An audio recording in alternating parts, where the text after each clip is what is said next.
Hello दोस्तों, आप सभी का स्वागत है हमारे YouTube चैनल फैंटास्टिक मैथमेटिक्स में। तो चलिए आज हम क्लास 10 मैथमेटिक्स का चैप्टर 5 अरिथमेटिक प्रोग्रेशन की एक्सरसाइज 5.1 का क्वेश्चन नंबर 4 का 9th वाला पार्ट करेंगे। तो पहले देख लेते हैं कि क्वेश्चन नंबर 4 में क्या बोला है। तो क्वेश्चन नंबर 4 में कहा है which of the following are APs if they form an AP find the common difference G and write 3 more terms. तो यहां पर हमने इसके 8 जो पार्ट हैं वो कर लिए थे। अब हम 9वें से चालू करते हैं। जो इसका 9th वाला पार्ट है उसमें जो आपको सीक्वेंस दे रखा है वो क्या है, तो वो सीक्वेंस है 1 3 9 27। ठीक है, तो इसके जो 9th वाला जो पार्ट है, ठीक है, उसमें जो सीक्वेंस है वो क्या है 1 3 9 27। ठीक है, और ये जो सीक्वेंस है वो क्या कर रहा है, चलता जा रहा है। इसका मतलब ये जो सीक्वेंस है वो कौन सा है, इनफाइनाइट सीक्वेंस है। अब ये जो सीक्वेंस है वो मेरा एक एपी है या नहीं, ठीक है, कि ये जो मेरा सीक्वेंस है वो एपी है या नहीं, उसके लिए मुझे क्या करना होगा, इसकी हर कॉन्जिक्यूटिव टर्म्स के बीच में जो गैप होना चाहिए वो क्या होना चाहिए, सेम। और वो जो गैप है उसे क्या बोलता है, उसे बोलता है हम कॉमन डिफरेंस। तो मुझे यहाँ पर कॉमन डिफरेंस निकाल के दिखाना होगा। तो कॉमन डिफरेंस निकालने से पहले मुझे इसकी टर्म्स डिक्लेयर करनी है। मतलब ये जो फर्स्ट है, जहां से एपी चालू होती है उसे कहते हैं फर्स्ट टर्म, ठीक है, जिसको A1 से डिनोट करते हैं। जो उसकी सेकंड वाली टर्म हो गई, मतलब थर्ड, मतलब 3, वो A2 हो गई। ठीक है, जो इसकी थर्ड वाली टर्म है वो मेरी 9 हो गई। फिर जो इसकी फोर्थ वाली टर्म है वो मेरी 27 हो गई। ठीक है, अब ये मेरा A4 है। अब मुझे कॉमन डिफरेंस निकाल के दिखाना है, तो वो मेरा क्या हो जाएगा, A4 माइनस A3, फिर A3 माइनस A2, फिर A2 माइनस A1। ठीक है, अब ये क्या तरीका है, ये हर कॉन्जिक्यूटिव टर्म्स के बीच में गैप निकालने का तरीका है। अगर वो बराबर आ जाता है तो जब ये जो सीक्वेंस है वो एपी है, वरना वो एपी नहीं। तो A4 की जगह पे मैं रखूंगा 27 माइनस A3 की जगह पे 9, फिर 9 माइनस 3, फिर 3 माइनस 1। ठीक है, तो 27 में से जब मेरा 9 जाएगा तो मेरा कितना बचेगा 18। 9 में से मेरा जब 3 जाएगा तो बचेगा 6, और 3 में से जब मेरा 1 जाएगा तो मेरा क्या बचेगा 2। तो क्या यहाँ पे कॉमन डिफरेंस मेरा बराबर आ रहा है, तो ये कॉमन डिफरेंस मेरे बराबर नहीं आ रहे हैं। तो इसका मतलब ये जो ऊपर वाला सीक्वेंस है वो मेरा एपी नहीं। ठीक है, अब मैं इसका करूँगा 10th वाला। तो देखो 10th वाले में जो हमें सीक्वेंस दे रखा है वो क्या दे रखा है, वो दे रखा है ए, फिर ए के बाद 2a, 2 के बाद 3a, 3a के बाद 4a, 4a के बाद ये सीक्वेंस जो है वो चलता जा रहा है। ठीक है, तो अब ये जो सीक्वेंस है वो मेरा एपी है या नहीं, तो मुझे क्या निकालना है, हर कॉन्जिक्यूटिव टर्म्स के बीच में गैप निकालना है। ठीक है, तो हर कॉन्जिक्यूटिव टर्म्स के बीच में जो गैप निकालना है वो बराबर है या नहीं। अगर वो बराबर आ जाता है तो इसका मतलब ये जो सीक्वेंस है वो क्या है, मेरा एपी है। तो यहाँ पर ये जो ए है तो इसे T1 से डिनोट करना। ठीक है, जो इसकी फर्स्ट टर्म है दैट इज T1, और वो मेरी क्या हो गई ए। जो इसकी सेकेंड टर्म है दैट इज T2, वो क्या हो गई मेरी 2a। जो इसकी थर्ड टर्म है दैट इज T3, जो कि मेरी क्या हो गई 3a, और फिर T4 जो कि मेरी क्या हो गई 4a। ठीक है, अब मुझे d निकालना है। तो d इज इक्वल्स टू क्या हो जाएगा मेरा T4 माइनस T3, फिर T3 माइनस T2, फिर T2 माइनस T1। ठीक है, अब यहाँ पे मेरा T4 क्या है 4a माइनस 3a, फिर 3a माइनस 2a, फिर 2a माइनस a। ठीक है, अब देखो 4a में से, मतलब 4 में से 3 गया तो मेरा क्या बचेगा, सिर्फ 1a। ठीक है, 3 में से 2 गया तो मेरा बचेगा 1, फिर पीछे लिख देंगे a, फिर 2 में से 1 गया तो बचेगा 1, तो 1a। तो यहाँ पर जो कॉमन डिफरेंस है वो क्या आ गया, सेम आ गया। मतलब इनके बीच में जो गैप है वो क्या आ गया, सेम। अगर इनके बीच में जो गैप है वो सेम आ जाता है तो मुझे इसके आगे की 3 और टर्म्स निकालनी है। तो 3 और टर्म्स निकालने का मतलब क्या है, मुझे A5 निकालना है, मुझे A6 निकालना है, मुझे A7 निकालना है। तो A5 कैसा आएगा, A5 आएगा जब मैं A4 में यही कॉमन डिफरेंस को ऐड कर दूं। A6 कैसा आएगा जब मैं A5 में यही कॉमन डिफरेंस ऐड कर दूं जो मैंने निकाला है। और A7 कैसा आएगा जब मैं यही A6 में ये कॉमन डिफरेंस को ऐड कर दूं। तो A5 निकालने के लिए पहले मुझे A4 पता होना चाहिए। तो देखो A4 दैट इज T4 है ना, जो A4 है उसे क्या मान लोगे, T4। तो यहाँ T4 लिख लो, तो ये मेरा T है। ठीक है, और यहाँ पे भी ये T कर लेना। ठीक है, तो T5, T6, T7, तो क्या होगा T4, T5, T6। अब T4 की वैल्यू क्या है मेरी 4a, कॉमन डिफरेंस हमने क्या निकाला a, तो यहाँ पर कितना आ जाएगा मेरा 5a। ठीक है, फिर यहाँ पर 5a प्लस a, तो मेरा कितना हो जाएगा 6a। ठीक है, फिर ये मेरा हो जाएगा 6a प्लस a, वो मेरा कितना हो जाएगा 7a। तो ये इसके आगे की 3 और टर्म्स है। अब हम इसका करते हैं 11th वाला। तो 11th वाले में देखो क्या दे रखा है, 11th वाले में दे रखा है a, फिर a की पावर 2, फिर a की पावर यहाँ पर कॉमा लगा लेना, a की पावर 3 फिर a की पावर 4, और ये सिक्वेंस भी मेरा चलता जा रहा है। ठीक है, तो a की पावर 1, a की पावर 2, a की पावर 3, a की पावर 4, तो मुझे कुछ नहीं करना है, ऐसे t1 मान लेना है, t1 मेरा हो गया a, फिर t2 मान लेना है वो मेरा a स्क्वायर, फिर मेरे को t3 मान लेना है a क्यूब, फिर मेरा t4 क्या आ जाएगा यहाँ पर a की पावर 4। ठीक है, अब मुझे कॉमन डिफरेंस निकालना, तो date is t4 minus t3, फिर t3 माइनस t2, फिर t2 माइनस t1। बस ये 3 बार निकाल के दिखाना होता है गैप। ठीक है, मतलब 4 टर्म्स के बीच में जो गैप आएगा वो 3 बार ही निकाल के दिखाओगे, तो शुरू का जो दे रखा होता है ना बस वही निकालना है जो नोन होता है। ठीक है, अब t4 की जगह पे क्या आ जाएगा, a4 की माइनस a की पावर 3, फिर a की पावर 3 माइनस a की पावर 2, फिर a की पावर 2 माइनस a की पावर 1। तो देखो यहाँ पर अगर लॉज ऑफ एक्सपोनेंट के बारे में बात करी जाए जो आपने क्लास 9th में पढ़ा होगा, तो जब भी आपके जो पावर्स हैं वो डिफरेंट हो और उनमें बीच में सब्ट्रैक्शन या एडिशन दे रखा हो, तो उसको आप सॉल्व नहीं कर सकते, चाहे वो सेम नंबर के क्यों ना हो। मतलब जैसे अगर a है और a है, यहाँ पर a की पावर 4 दिख रहा है, यहाँ पे a की पावर 3 दिख रहा है, तो हम इसको सॉल्व नहीं कर सकते, बस कॉमन निकाल सकते हैं। चलो कॉमन निकाल लेते हैं। सोचो यहाँ पर मेरा a3 कॉमन आ गया तो ये हो जाएगा a माइनस 1, यहाँ पर मेरा a2 कॉमन आ गया तो ये हो जाएगा a माइनस 1। ठीक है, यहाँ पर मेरा a आ जाएगा तो ये हो जाएगा a माइनस 1। तो जब भी क्या ये बराबर आ रहा है, ये बराबर नहीं आ रहा है, तो इसका मतलब ये जो सीक्वेंस है वो मेरा अरिथमेटिक प्रोग्रेशन नहीं है। अब इसका 12th वाला और करते हैं। ठीक है, तो ये 11th वाला हमने कर लिया, 12th वाला। अब 12th वाले में हमें क्या दे रखा है, रूट के अंदर दे रखा है, जो सीक्वेंस है हमारा वो किसके अंदर है, रूट के अंदर। ठीक है, इतना आप हमारी वीडियो को लाइक कर दे, हमारे चैनल को सब्सक्राइब कर दे।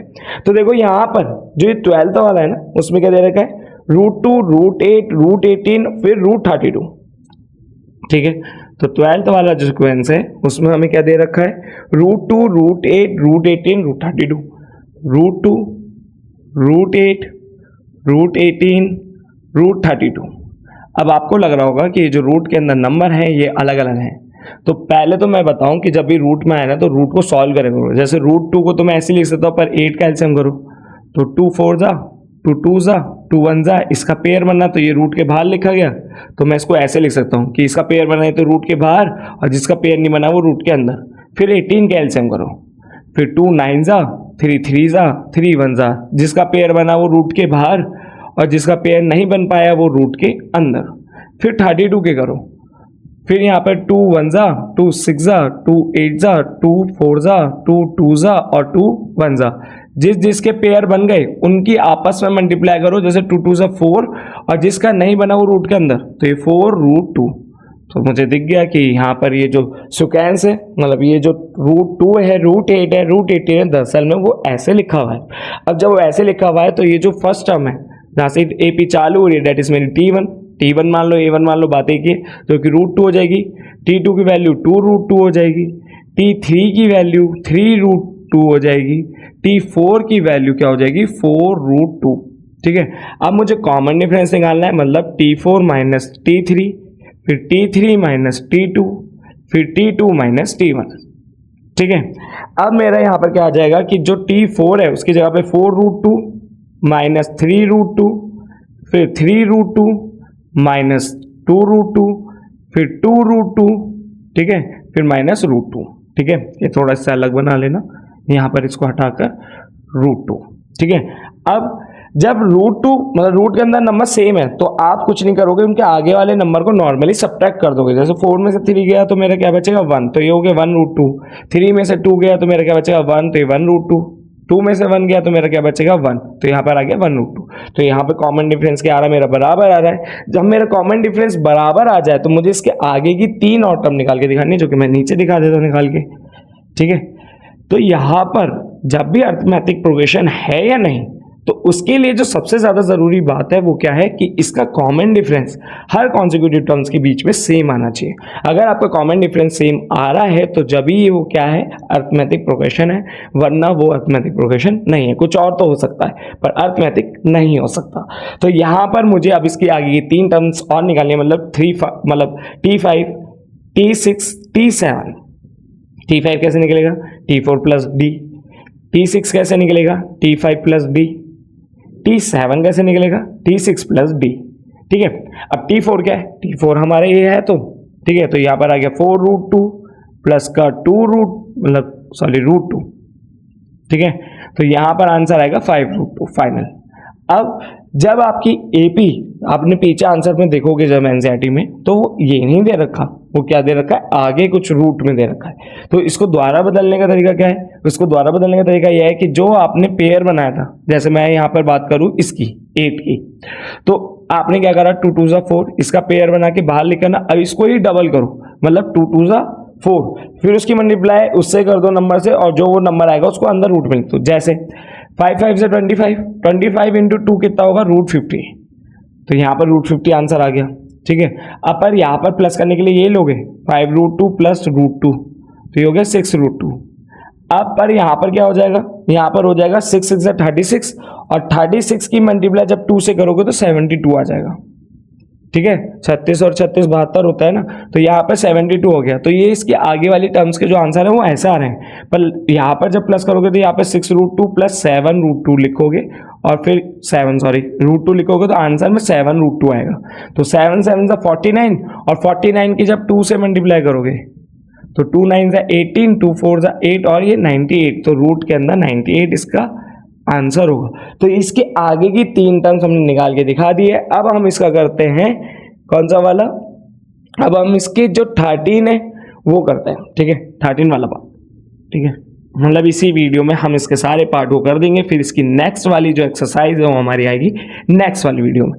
तो देखो 13 वाले में जो सीक्वेंस दे रखा है वो 3 में दे रखा है। जैसे यहाँ पर 2 के दे रखे थे ना, जैसे वहाँ पर हमें क्या दे दिया 3 का, जैसे इसका जो 13 वाला पार्ट है वो सेम ही है इसकी तरह। तो जैसे इसमें क्या दे रखा है √3, फिर ये दे रखा है √6, ठीक है, √9, फिर उसके बाद रूट में 12, ठीक है। तो मुझे इसको भी ऐसे ही खोल लेना है। तो देखो √3 को तो हम ऐसे लिखेंगे, है ना, फिर उसके बाद मेरा क्या आ जाएगा, यहाँ पर √6 आ जाएगा। √6 को हम √6 ही लिखेंगे क्योंकि √6 को खोल नहीं सकते, मतलब जब इसको खोलोगे तो 2 और 3 आएगा, कोई पेयर बनेगा नहीं, तो ये √6 ही रहेगा।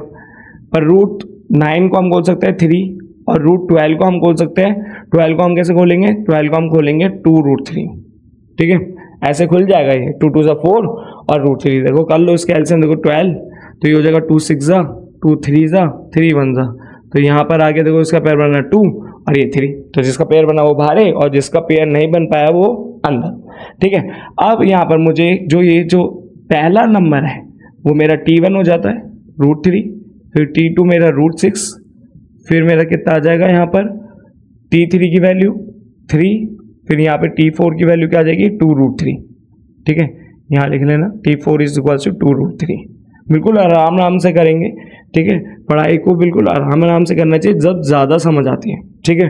कोई पैनिक मत होना, आराम से करना, तो मतलब समझना, आराम से देखना, रोक के देखना, क्योंकि एक बार समझ आएगी तो फिर मुश्किल नहीं है, ठीक है।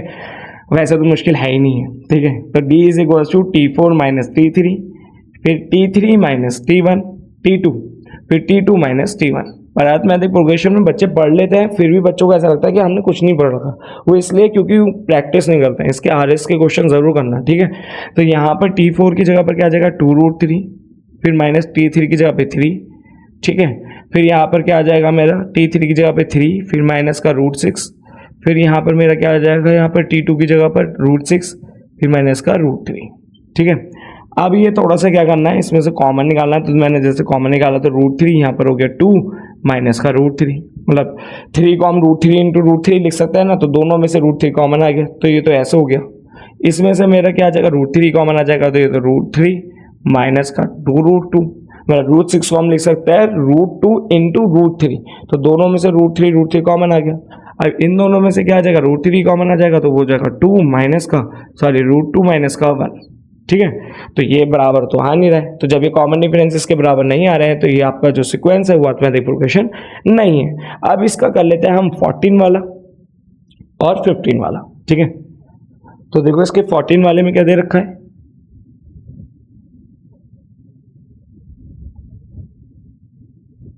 तो इसका जो 14 वाला है उसमें दे रखा है 1 की पावर 2, 3 की पावर 2, 5 की पावर 2, 7 की पावर 2, ठीक है। तो जो इसका 14 वाला है, ठीक है, वो हमें दे रखा है, ऐसे लिखेंगे 14, वो हमें दे रखा है 1 की पावर 2, 3 की पावर 2, 5 की पावर 2 और 7 की पावर 2। ठीक है, अब पूछ रखा है ये जो सिक्वेंस है वो अर्थमेटिक प्रोग्रेशन है या नहीं। तो 1 का स्क्वायर तो 1 ही होता है, 3 का स्क्वायर 9 होता है, 5 का स्क्वायर 25 होता है, 7 का स्क्वायर 49 होता है। ठीक है, अब मुझे इसमें चेक करना है कि ये एपी है या नहीं। तो वैसे तो आपको तो देखने पे पता ही चल रहा है कि एपी है या नहीं, पर हमें सॉल्व करके दिखाना है। तो ये फर्स्ट टर्म जो हो गई वो T1 मतलब 1, जो सेकंड टर्म है दैट इज 9 जो कि T2 हो गई। तो ये T3 मेरी 25, ठीक है, और T4 की जगह पर मेरा क्या आ जाएगा 49। अब मुझे इनके बीच में कॉमन डिफरेंस निकालना है, तो that is T4 minus T3, फिर T3 माइनस T2, फिर T2 माइनस T1। ठीक है, अब T4 की जगह पे 49 माइनस का 25, फिर 25 माइनस का 9, 9 माइनस 1। तो 49 में से जब 25 गया तो 24, फिर यहाँ 16 और यहाँ पर 8। क्या ये बराबर आ रहे हैं? ये बराबर नहीं आ रहे हैं। तो जब ये बराबर नहीं आ रहे हैं तो ये जो सिक्वेंस है वो मेरा अर्थमेटिक प्रोग्रेशन नहीं है। अब हम करेंगे इसका 15 वाला पार्ट। तो जो 15 वाला पार्ट है उसमें क्या दे रखा है? उसमें दे रखा है 1 का स्क्वायर, 5 का स्क्वायर, 7 का स्क्वायर, फिर 73। तो 1 का स्क्वायर, 5 का स्क्वायर, 7 का स्क्वायर, फिर 73। ठीक है, अब इसमें फर्स्ट टर्म जो है दैट इज 1, सेकेंड टर्म जो है दैट इज 25, 5 का स्क्वायर 25 होता है, थर्ड टर्म जो है इसमें दैट इज 49, और जो फोर्थ टर्म है वो है मेरी 73। इसी क्वेश्चन के साथ हमारा मार्कर भी थोड़ा खत्म होने लगा है। अगर आपको थोड़ा हल्का दिखे तो उसके लिए माफ़ी। ठीक है, अब यहाँ पर मेरा जो कॉमन डिफरेंस है वो क्या आएगा? T4 माइनस T3, फिर T3 माइनस T2, फिर T2 माइनस T1। ठीक है, अब T4 की जगह पे 73 माइनस का 49, 49 माइनस का 25, और 25 माइनस का 1। तो 73 में से जब 49 जाएगा, देखो 73, 49, इसमें सब्ट्रैक्ट करा 13 माइनस 9, मतलब 13, जब 13 में से 9 गए तो 4 बचते हैं, और यहाँ पर बचा 6, 6 में से 4 गए तो 2 बचते हैं।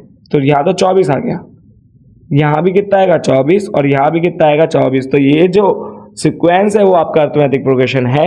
जब ये अर्थमेटिक प्रोग्रेशन है इसकी आगे की 3 और टर्म्स निकालनी है। तो मेरे को यहाँ पर निकालनी है A5, मतलब T5 लिख लेना उसको, T5, T6, T7। पता है आपको कि यहाँ पर मैं आपको ऐड और सब्ट्रैक्ट करके क्यों दिखाता हूँ? क्योंकि जब मैं एक बच्चे को ट्यूशन पढ़ाता था तो वो उंगलियों पे नंबर गिन रहा था या सब्ट्रैक्ट कर रहा था, तो क्लास 10th में आपसे इतना तो एक्सेप्ट करा जाता है कि आप अपना प्लस माइनस सब्ट्रैक्शन ये आप अपना थोड़ा ठीक रखें। क्योंकि आप जब बोर्ड में क्वेश्चन लिखने जाओ पूरा सब पढ़ के गए हो, फॉर्मूले सब अच्छे से पढ़ के गए, पर जब तुम यहाँ पर ही गलती करने लग जाओ प्लस माइनस में तो आंसर गलत जाएगा। जब आंसर गलत जाएगा तो आपको मार्क्स मिलेंगे? बिल्कुल भी नहीं मिलेंगे, आधे मिल जाएंगे, पर जितना तुम सोच के आए उतने मार्क्स तो बिल्कुल नहीं मिलेंगे। ठीक है, तो यहाँ पर T5 की वैल्यू क्या आ जाएगी? T4 प्लस डी, फिर ये हो जाएगी T5 प्लस डी, फिर ये हो जाएगा T6 प्लस डी। ठीक है, T4 की जगह पर क्या आ जाएगा मेरा? T4 की जगह पर आ जाएगा 73 प्लस 24। ठीक है, ये लाइन हटा देते हैं। फिर यहाँ पर आ जाएगा, देखो 73 प्लस 24 कितना हो जाएगा? 97, 97 प्लस 24, तो ये हो जाएगा 7 4 11, और ये हो जाएगा 121। ठीक है, फिर यहाँ पर 121 प्लस का 24, तो दैट इज 145। ठीक है, देखो 97 और 24, 7 और 4 11। ठीक है, यहाँ पर कितना हो जाएगा? 9 3 12। ठीक है, तो यहाँ पर हमने इसके आगे की 3 और टर्म्स निकाल लिए। इसी के साथ हमारी ये वाली एक्सरसाइज और ये वाला क्वेश्चन हो जाता है पूरा। तो होप आपको हमारी वीडियो समझ आई होगी। अगर आपको हमारी वीडियो समझ आए तो प्लीज हमारी वीडियो को लाइक करें, हमारे चैनल को सब्सक्राइब करें, अपने दोस्तों को जरूर शेयर करें, और अगर आपको कोई डाउट हो तो प्लीज कमेंट करके बताएं। Thanks for watching.